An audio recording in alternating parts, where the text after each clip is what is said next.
At the peak of production, we were making hundreds of thousands of pills daily. When I got out, I made a deal with the prosecution and with the Dutch tax authority. I forfeited a huge amount of Bitcoin. I can't say exactly how much, but 8 figures worth. The smallest batch is typically around 300,000 pills. Sometimes less for a friend or long-time customers. We just finished a 5,000 pill order, but that was for a loyal customer throwing a one-off event at a pub. What you're about to hear is an interview with 2 people who were involved in higher level ecstasy pill manufacturing. They were both based in the Netherlands, and these quotes are voiced by an actor. These interviews are featured in a new book called The Faces of Ecstasy by Adam Fierman and Peter Andrew Lusztyk.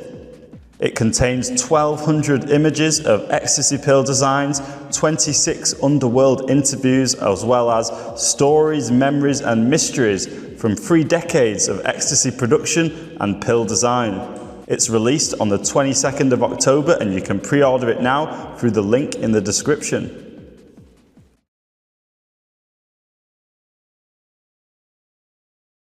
I completely left that life when I got out of prison. I even moved 2 hours out of town back to where I grew up. Change your environment to change your life. So it was a complete shock when an old associate sent me a link to our exhibition. I saw a photo of the pills on the wall, many of which I had made. So I decided to reach out. Like many people, it started with taking it. When I took MDMA for the first time, I thought everyone should try this. It felt powerful, and something about it made me feel like I wanted to share it. Honestly, in those days, it wasn't about building an empire or about the money. It was just friends experimenting. I was still a student when we bought our first pill press, a simple single press machine. But I lived in student housing and my business partner still lived at home with his parents. We didn't have a place to work, so we rented weekend cabins through booking.com. We'd load the press and the materials into the car and spend the whole weekend pressing. We'd try stuff, fail, break the machines and try again. Then we'd clean everything up and drive back to normal life. Of course, there was no how-to book. You couldn't Google it. And even if you did know the other producers, they sure weren't going to give away their secrets. The only way to learn was through trial and error. That's how we got in our reps in the early days.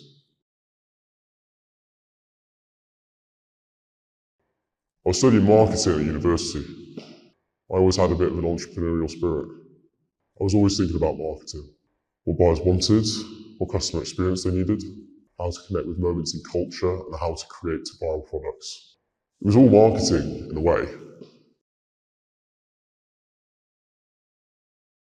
Gradually, and then all at once. We started with just that single press in the cabins. Then we moved to bigger presses, rotary presses. Eventually, we purchased a pharmaceutical-grade press for about 60,000 euros. Brought it through Alibaba, and it was beautiful. Fully automated, with LCD screen, a pressure feeder system that gave us amazingly consistent pills. And that consistency was critical. That became part of our identity. At the peak of production, we were making hundreds of thousands of pills daily, all with a tolerance of just 10 mg. I know because we always had multiple beta testers, and they would take our pills to the lab to get them analysed. We didn't even release our pills to the dealers until we had the lab results back. With this type of business, it just grows and grows if your customer service is good. If you deliver consistent quality, you will get repeat business. So we didn't take shortcuts, ever.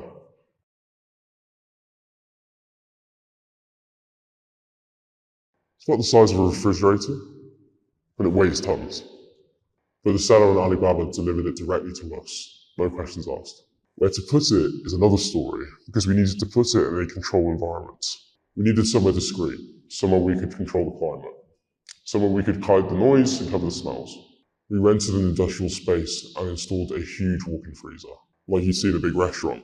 That's where we put the press and all the equipment to break down the MDMA crystals. It was a freezer, but actually we kept it quite warm and dry. Humidity ruins everything. If your binder absorbs moisture, the powder acts differently. The pills crumble. The press doesn't work well. It's frustrating. But in the insulated walk-in, it was easier to control the temperature and keep the mixture bone dry. Plus, the freezer helped hide the smell of acetone. When you buy MDMA crystals, they are in huge chunks. Sometimes a kilo is just a few huge chunks.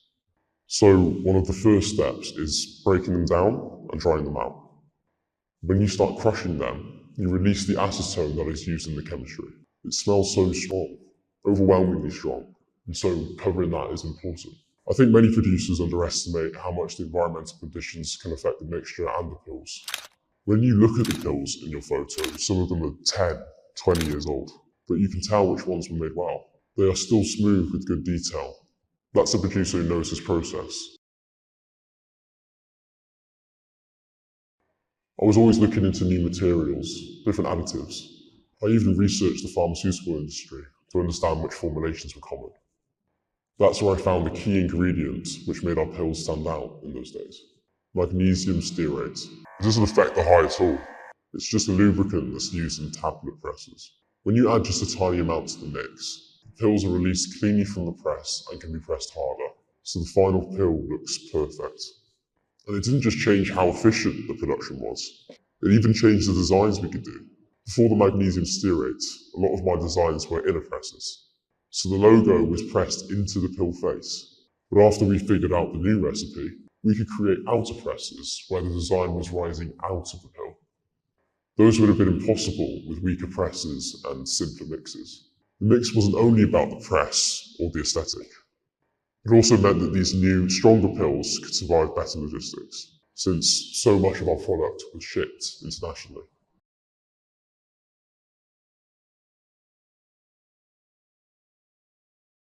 Marketing was huge, maybe everything. I followed culture closely, what brands were trending, what would resonate and be popular. Variation was important. Changing the designs kept the interest up. In Dutch, we say, verandering van speech tot eten. That's something like changing the food creates appetite, same with the pill designs. We also introduced personalization for large buyers. They could order a specific dosage, specific design, color, everything. It was customer service, really. If it were up to me, I would have liked to make pills that were 70 mg of MDMA. But I think that's a good amount per pill. It's safer, and it makes it easier for users to dial in what they want. But the buyers want stronger and stronger pills. One reason in the Netherlands was because you don't get in trouble for having a couple of pills at a festival. So they're really strong. Carrying 2 pills is like having 4 or 5. So in a way, the market itself drove many of our decisions. We also experimented with all sorts of marketing ideas. We released special designs alongside cultural moments, like show premieres, blockbuster movies, festivals and that kind of thing.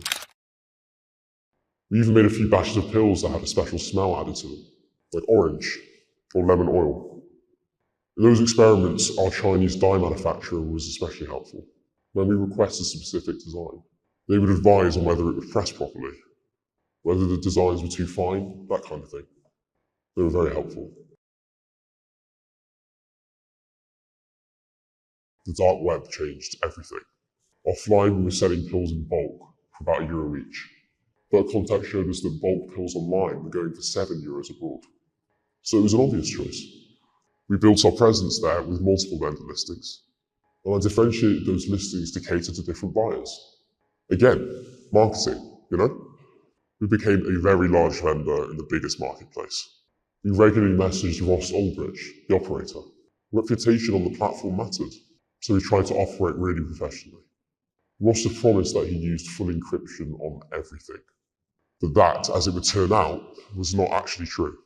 Ross Ulbricht, also known by his former underworld alias Dread Pirate Roberts, is an American guy who created the first modern darknet drugs market. It was called Silk Road. It was a hidden online marketplace using the Tor network. Users could anonymously trade in illegal drugs and other naughty things like hacking equipment and stolen passports. He ran it from 2011 until the FBI busted him in 2013. In court, prosecutors claimed that he facilitated the sale of more than $200 million worth of drugs. He was released last year, however, in 2025 after getting a pardon. He served 11 years of a life sentence. He was, in many ways, a pioneer, paving the way for the online drug scene that we know today, a method of buying drugs that is gaining in popularity year on year. Anyway, back to the interview. Online, Bitcoin was the payment method.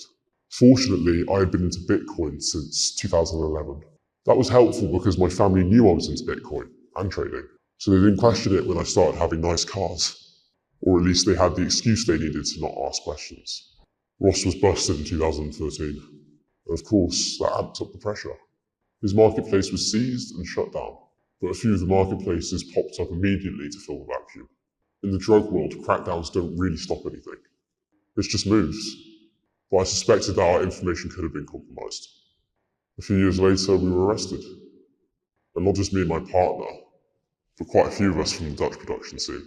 Some of my old partners, some of our rivals. It was quite a shake-up. It was a joint task force of the Dutch Technology Crimes Division, Synthetic Drugs Unit, and the FBI from America.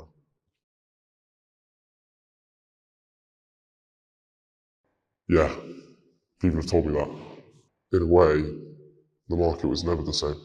That many producers who stepped in to fill the vacuum didn't care as much about the quality or the consistency. I don't know about that, but I do know there were a few red alerts from the pill testing services about some dangerous pills after we were busted.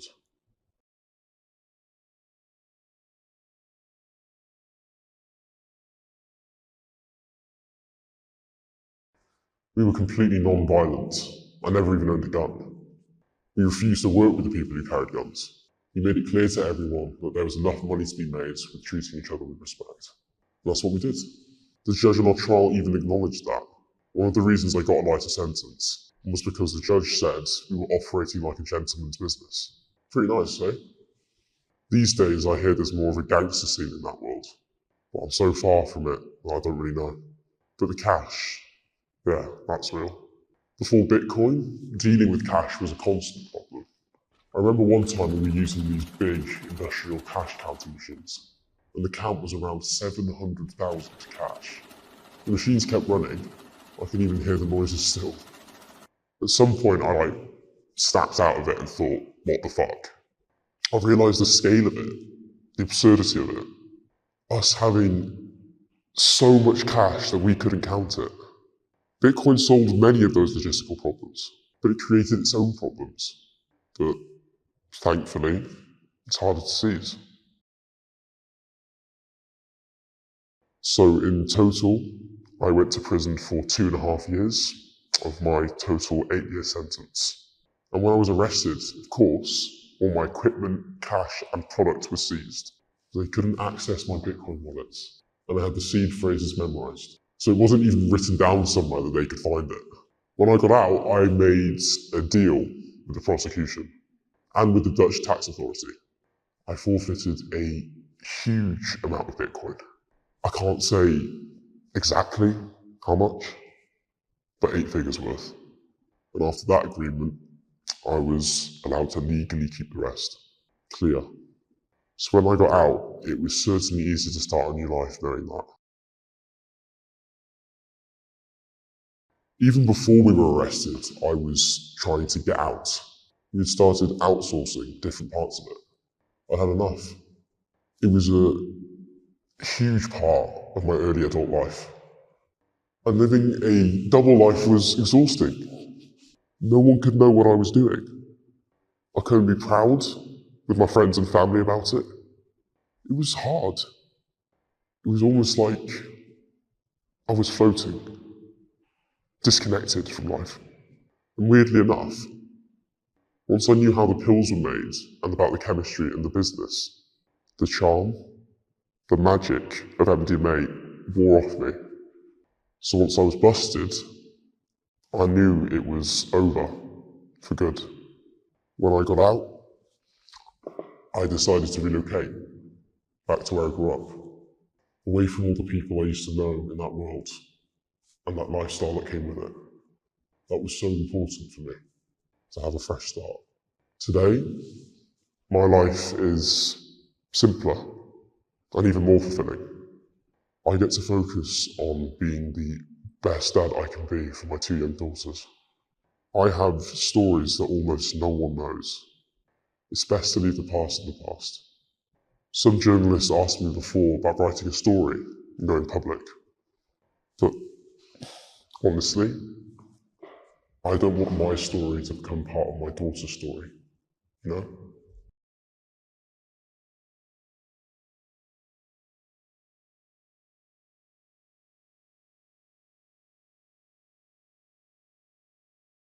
Of course, I support it. People are going to keep doing pills. The war on drugs has been an absolute failure all over the world.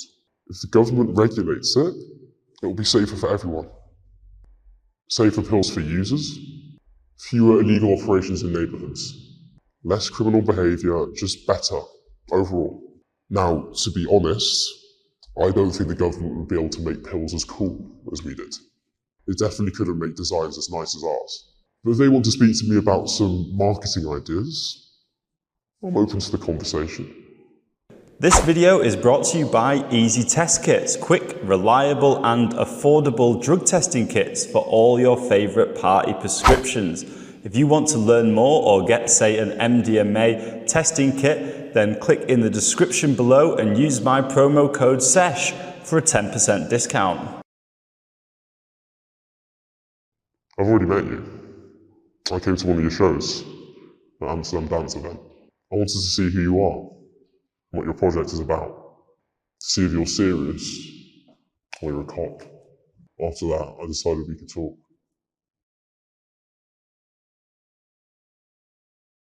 I'm a good friend of a chemist who produces top quality MDMA. I used to help him in the labs. To gain more profit, we decided to press pills instead of only selling the crystals. Since he was producing other psychedelics, he was too busy to press pills. So I took over that. As demand increased and the operation became bigger, we expanded, getting more people involved and securing more locations for pressing and storing. That's also when we started making some of our own pill designs. In a way, it's simple.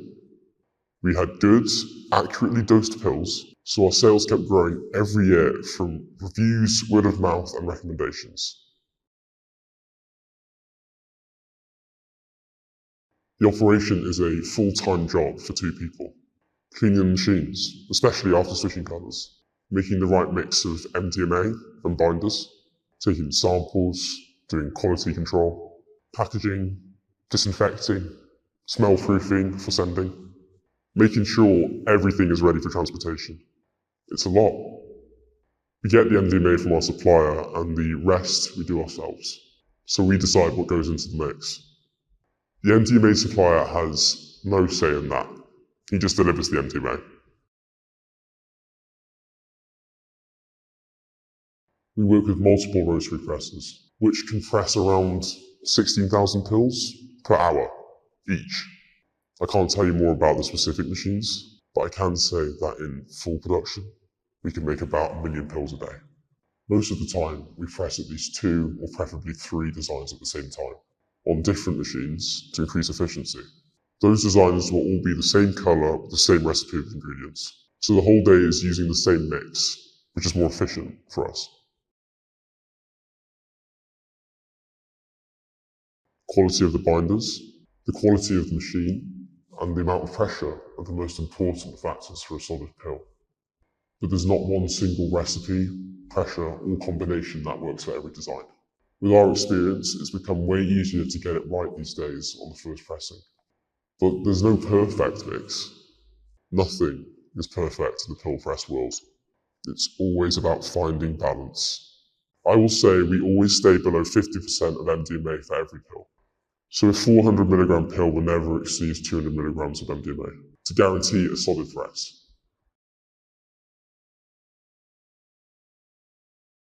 My tolerance on MDMA is 5 milligrams. That takes a lot of effort. I'm very different from most people who press pills. Their standards aren't as high as mine. They're sloppy. For TCB pills, I have a tolerance of 1 milligram. When my pills are brought to the laboratory, there is never a trace of any psychoactive substance found, not even a single milligram. This is because we have separate rooms, fillers and ingredients for our TCB presses. We never produce different drugs on the same machines. It's like we say in Dutch, 𝙁𝘼𝘾𝙀𝙎 𝙀𝙁. Trust comes slowly, but it can disappear quickly.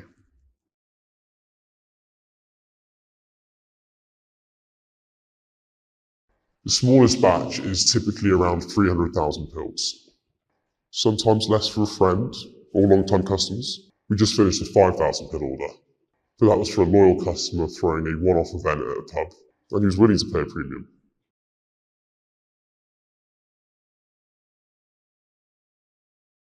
"300,000 pills weighs around 120 kilograms, excluding packaging. We're not only a press company, but also a transportation and storage company. And at the same time, we had to cover everything up and keep out the focus of law enforcement and get this 120 kilograms around the world.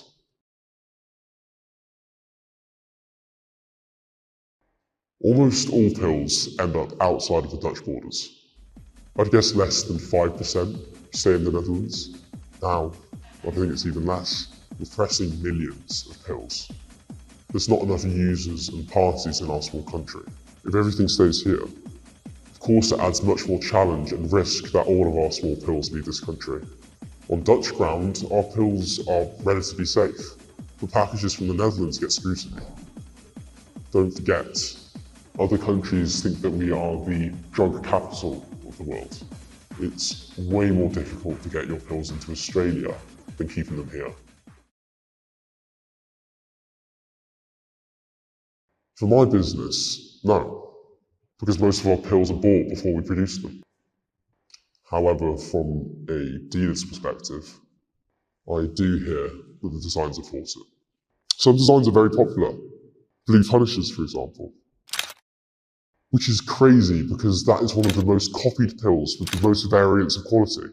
You see them from 100 milligrams all the way to 300 milligrams, even to the highest dosed pill ever tested. But people love some designs and keep buying those, even if the design means nothing anymore. That's why I keep making Blue Punishers. There's always a demand. I probably make more than 4 million of those each year.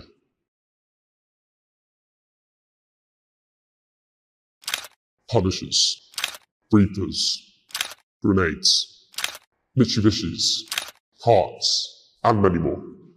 We keep using them because demand is always very high. People have had great experiences with them in the past, so they want to keep buying them. Lots of customers don't want our new designs. They only want the old school ones. Sometimes the customer wants it in their own colour, or even 3 colour designs, which those customers love. But not all designs are suitable for 2-colour pressing. Of course, way more time. We have to properly mix the different colours, set up the machines, change the blank stamps, clean the machines. It's a much larger investment of my time. Yes, but it depends on the market. In higher markets, 3-colour pills sell for twice the price of a standard pill. The 2-colour pills sell for 1.5 times the price. But more important than that is that the photo of these types of pills communicates quality and craftsmanship to the next customer. It's about demonstrating our professionalism. Making 3-colour pills isn't easy. It requires expensive equipment, years of practice and knowledge that very few people have. So it's a sign to potential customers that we take our business seriously. I don't think any producer would go to this much trouble to make a beautiful design, manufacture it with this much care, and just put a careless recipe of MDMA inside. If you care about one part of the business, you probably care about all parts of the business.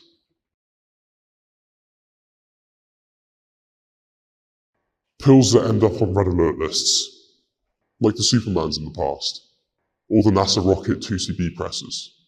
We used to press those in pink, just like everyone else. But nowadays, the quality is getting worse, and other presses put other research chemicals inside TCB. We started using other colours, but now we just don't use that stamp anymore.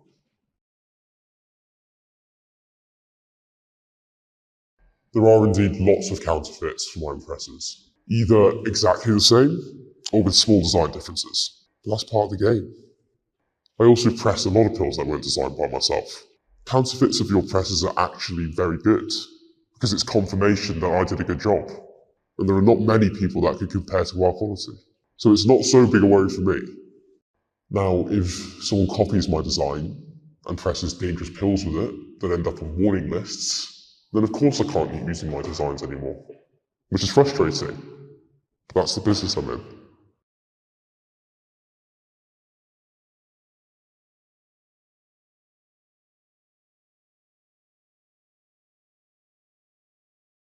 I will never press designs I don't like. I've turned down far-right stamps like swastikas multiple times. If I don't like it, I don't print it. Also, some designs look more like candy than ecstasy. I don't like that it can confuse people. I don't take orders for cocktail pills that contain multiple different drugs. And I strongly oppose people selling heroin, fentanyl, and other strong opioids. So I refuse to stamp MDMA pills for those people to sell, whatever their price.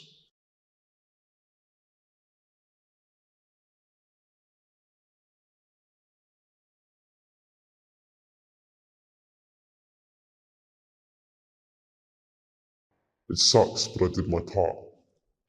Now they have to do their part. One time they enlisted my 250 mg pill as 150. The difference was 100 milligrams. That is crazy dangerous. I told them they have to update it, but I never sold to them again.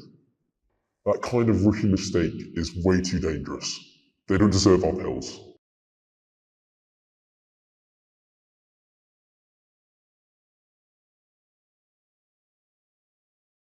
I think most presses are not only here for quick money.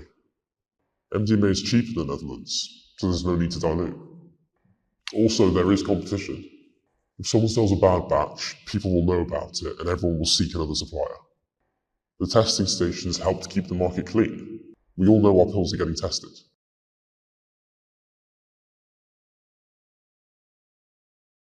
But it's not normal to take multiple pills at a festival. The MDMA level is so high in pills nowadays. Some pills, a half, is easily enough. Personally, I would like to slowly lower the average MDMA amount in pills. On my stock pills, I have some influence, but I can't go too low or they won't sell. The lowest I'd do is about 100 milligrams, but the demand for extremely high dose pills are still very high.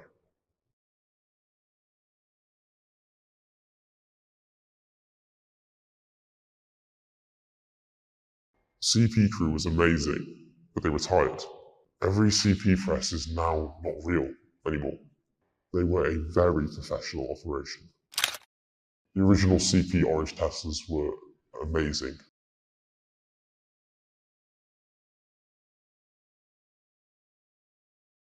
It's still available, but it's hard to get.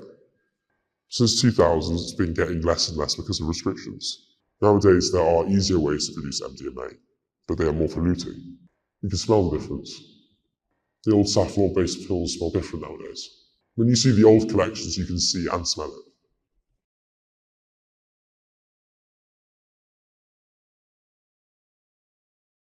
Sometimes I'm shocked by the poor quality of the MDMA produced in the USA.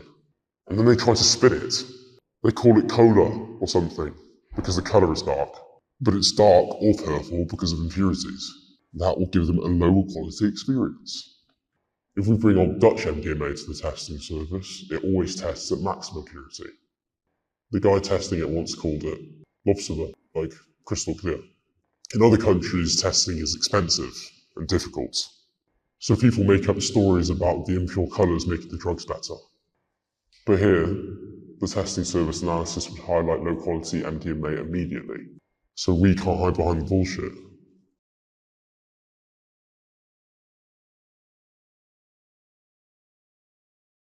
With MDMA, if you are 5 milligrams off, it's not that extreme.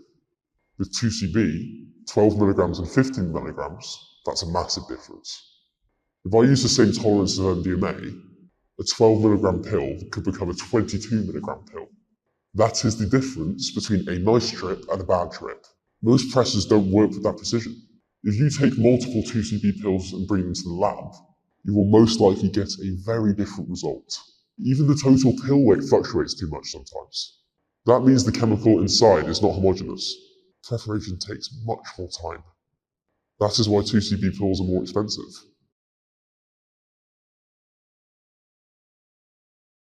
Yes, a recent Monopoly Man stamp, which says "Eat Me" and 240 mg on the back. Seems like an MDMA pill, but those are 2CB. Crazy world. Dangerous. Stupid decision for presses to do that.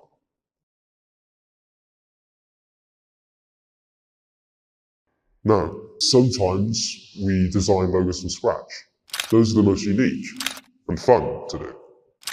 When designing, we balance detail and pressability. Too much detail makes it ugly. Too little makes it boring. Sometimes colours don't work out as expected. Then we change them after a small test batch. Market research is difficult for us.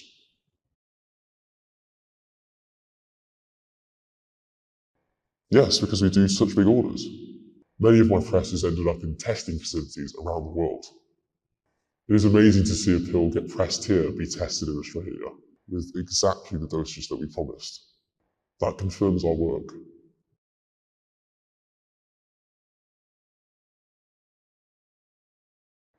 I think people like pills because of the look and the brand. A pill feels finished. Crystal feels more raw. Also, with pills, you know those more easily. With crystal, people eyeball it too much, and people like collecting them. Some presses become nostalgic.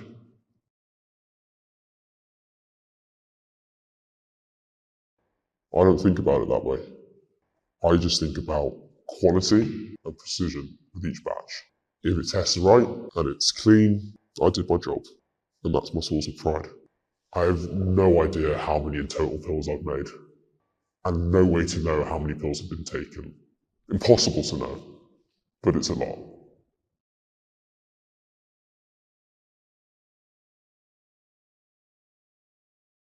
Around 120 milligrams would be perfect for most people. For many users, that is enough for a whole night if they don't redose too much. But the market demands stronger pills. Some customers want 200 milligrams or more because it sells easier. If I go too low, they'll go to another presser.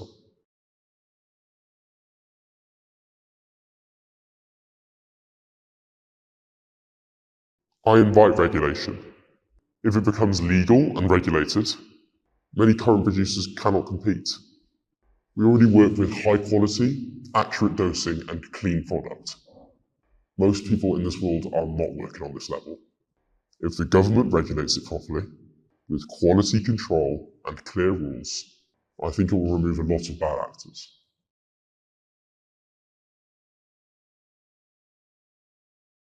Knowledge, chemistry knowledge, infrastructure, logistics, also experience.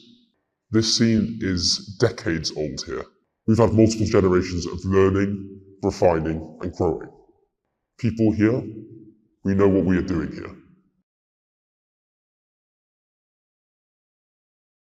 More precision, lower average doses, more creative designs, and probably even more export business. The demand will not disappear. It's only going up. And now, internal shipping and dark web businesses means that our customer base is the entire world.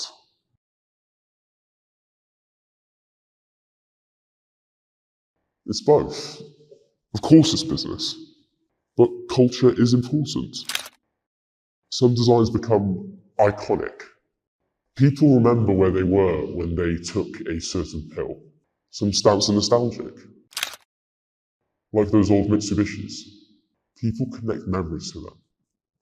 So it's more than just business.